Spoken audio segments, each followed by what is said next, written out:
ఈ 9 నెలల కాలంలో పోనీ ఉద్యోగాలు ఎంతమందికి ఇచ్చారు, ఉద్యోగాల పరిస్థితి ఏమిటి అని కూడా కాస్త ఒకవైపు అటువైపు చూస్తే ఒక్క కొత్త ఉద్యోగం ఇచ్చిన దాఖలాలు లేవు, కానీ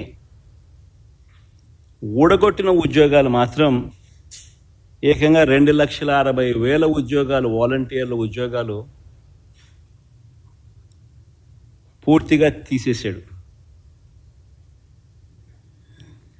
18,000 మంది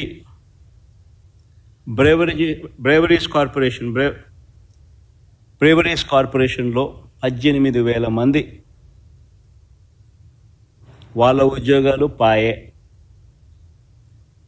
2,60,000 మంది వాలంటీర్ల ఉద్యోగాలు పాయే.